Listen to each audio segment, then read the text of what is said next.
Hi, I'm Jordan from Kettner Creative. In this video, we're going to compare the Focusrite Scarlett 2i2 audio interface to the PreSonus AudioBox USB 96 audio interface.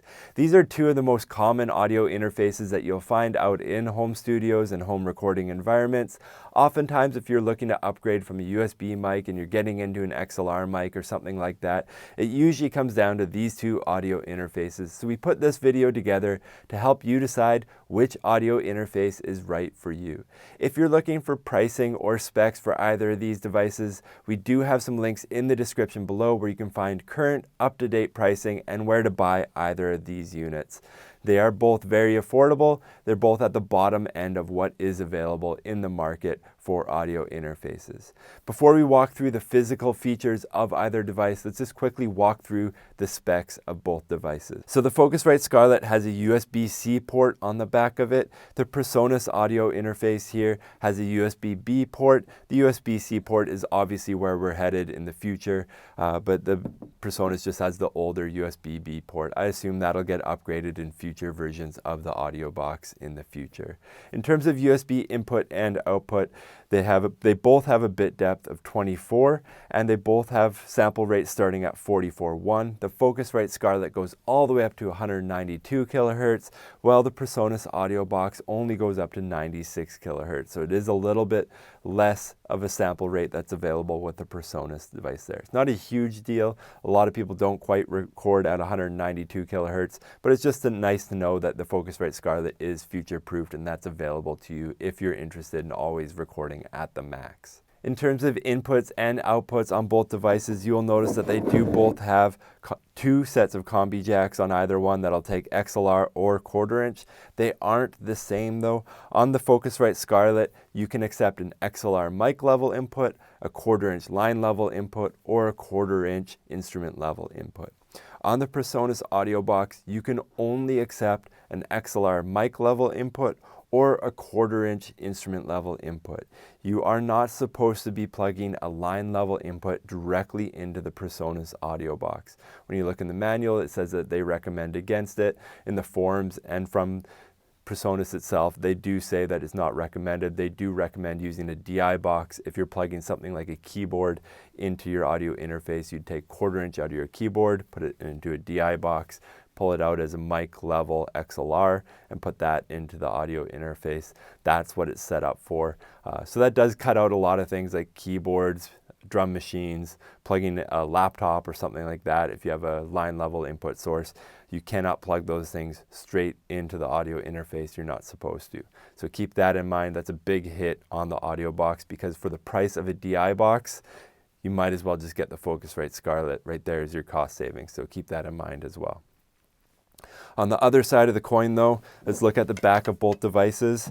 And we'll notice that the Focusrite Scarlett is quite a bit cleaner than the AudioBox. That's because it does not have MIDI in and out. So the PreSonus AudioBox does have MIDI in and out. So just like we said, if you need a line level input, then you have to buy a DI box with the PreSonus AudioBox. But if you have MIDI devices and you have to buy an external MIDI device reader for your computer, then you're better off going with the PreSonus. So it really depends what you're going to do. If you're going to do a lot more line level sources, get the Focusrite.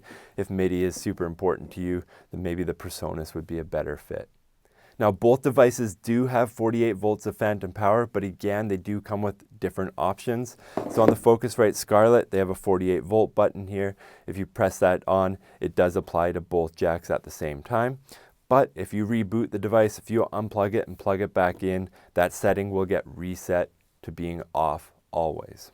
On the PreSonus AudioBox here, it's a clicky button. So if you engage phantom power, unplug the device, replug the device in, that phantom power will come on right away. It's not a huge deal for 99.999% of the microphones out there, but if you happen to be working with the old vintage ribbon microphone or something like that, you don't want phantom power coming on by default when you plug in your AudioBox. But for a lot of people, we don't have ribbon microphones just lying around in our studio, so it's not a big deal. The microphones that we do have are very, very unlikely to get damaged by phantom power if they're not expecting it. Any modern dynamic microphone, very, very unlikely to get damaged by phantom power. So keep that in mind as well. It's not really a huge deal there, but they both have different ways that they operate with the phantom power on the device. Now, in terms of gain on both devices, the Focusrite Scarlett provides 56 decibels of gain to the XLR mic level input, and the PreSonus Audio Box has 60 decibels of gain, so it does have more gain. The downside of that is that the PreSonus Audio Box really does have a horrible noise rating at minus 116.5. The Focusrite Scarlett is at minus 128, so it's significantly quieter than the PreSonus. The PreSonus, they're always kind of known for having noisy inputs, so keep that in mind. If that's really important to you, the Focusrite does have cleaner inputs, albeit they're just a little less powerful with only 56 decibels of gain available to you. Now let's take a quick walkthrough of the physical layout of both devices, and then we'll get to the fun part where we actually get to plug microphones in and hear how they sound. So on the front, like we mentioned, we already talked about the combi jack inputs. The big knock there is that the PreSonus can't accept line level inputs. It's mic level or instrument level only.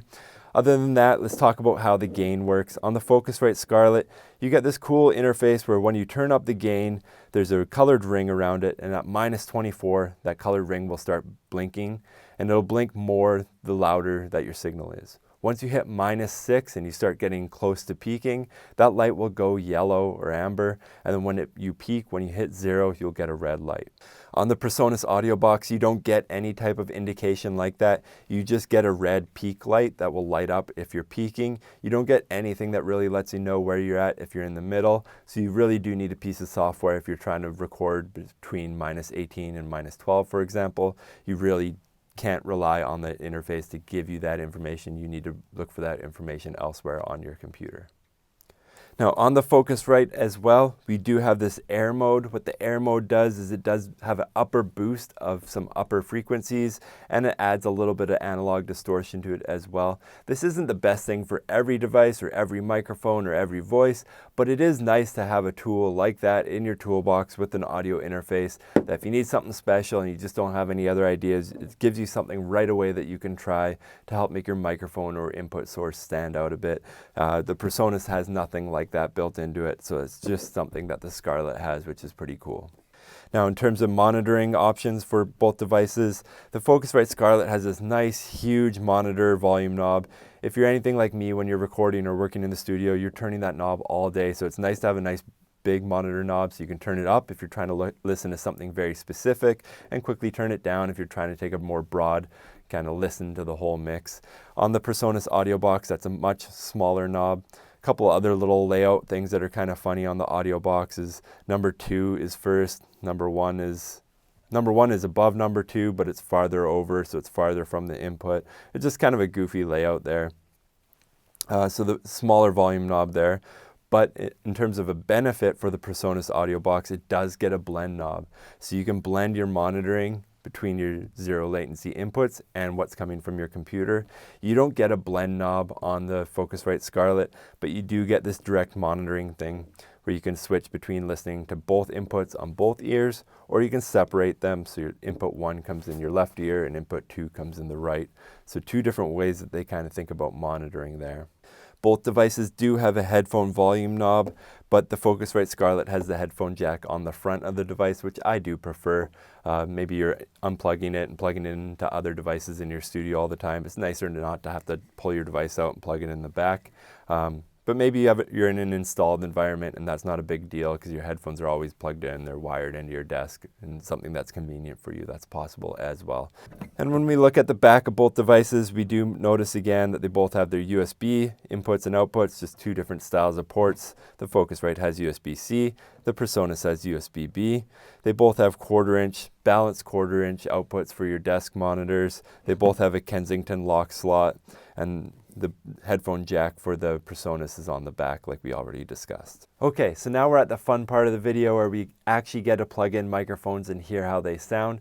So we're going to plug in 2 different microphones. The first is a condenser microphone. It's the Neat Worker B. It's a fairly inexpensive condenser microphone, but I think it sounds great, especially for the money. If this is your first audio interface, I'd recommend this as your first condenser microphone. Once we test how that sounds with both devices, Then we will move on to the more challenging Shure SM7B dynamic microphone. And the reason it's more challenging is because this microphone notoriously requires a lot of gain. So that's when we're really going to hear how these audio interfaces compare to each other in terms of how they sound when their preamps are turned all the way up and how much noise they generate when they have to work a little bit harder. So for both examples, we're going to turn them up, and then we're going to talk into the microphone, compare them that way, and then we're going to compare them both when there's a moment of silence so you can hear the noise compared between the two audio interfaces. Now, when we compare both of these microphones, we're going to use two different colored of XLR cables, so you'll always be able to tell what audio interface each microphone is plugged into. If it has a red XLR cable, it's obviously plugged into the Focusrite Scarlett, and if it has a blue XLR cable, it's obviously plugged into the PreSonus audio box, just to help you figure out when we switch back and forth quickly during some of the samples. That'll help you figure out which microphone and which audio interface is actually active. Okay, so right now I have the Neat Worker Bee condenser microphone connected to the Focusrite Scarlett 2i2 audio interface. This is how it sounds, and this is how the Neat Worker Bee sounds when it's plugged into the PreSonus audio box USB 96. Okay, now we have the Shure SM7B connected to the Focusrite Scarlett 2i2 audio interface, and this is how it sounds. And this is how the Shure SM7B sounds when it's plugged into the PreSonus audio box USB 96. And now you're going to be able to hear the Shure SM7B with both audio interfaces when we leave it with silence, just so you can hear how hard that preamp is working. See if you can hear the hiss difference between the two audio interfaces.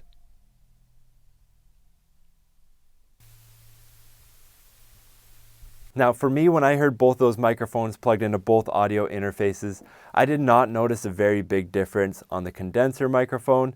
The preamps just weren't working hard enough in order to really tell or make me vote one way or the other. But when we plugged in the Shure SM7B microphone and the preamps were turned all the way up to try to accommodate the gain requirements of that dynamic microphone, that's when we really heard the hiss come out of the PreSonus audio box. The increased noise, I could tell on my speakers. If you're listening to this on your phone without headphones or something like that, I recommend coming back to this video with headphones. I think you will hear the difference between the two interfaces. And if you don't hear the difference, then maybe just buy the one that's least expensive, because then maybe it doesn't matter enough to you in what you're creating. So for me, when I compare both these devices, I think the increased price of the Focusrite Scarlett is worth it when you consider that you probably have to buy a DI box for the PreSonus audio box USB interface here if you want any line level sources. But if you just do a lot of MIDI and maybe you only use condenser microphones, then the PreSonus audio box will work for you totally fine. It's really when you run into the heavy dynamic microphones like the Shure SM7B or the Rode PodMic or something like that, that's when you really run out of gain and you really notice the increased noise with either of those devices. In that case, maybe a cloud lifter is worth it to you. But again, here's what I'll say. If you need to buy a DI box and a cloud lifter to make the PreSonus audio box work, maybe you're better off using something like the Focusrite Scarlett or the SSL2 Plus or something like that, because you're going to be pushed into that price range by the time you get all the accessories to make it work properly. If you have any questions, please leave a comment in the comment section below. If you want to see more videos like this in the future, please like and subscribe. If you want to see even more information, we have a ton of information on KettnerCreative.com, so please check that out as well. Thank you so much for watching.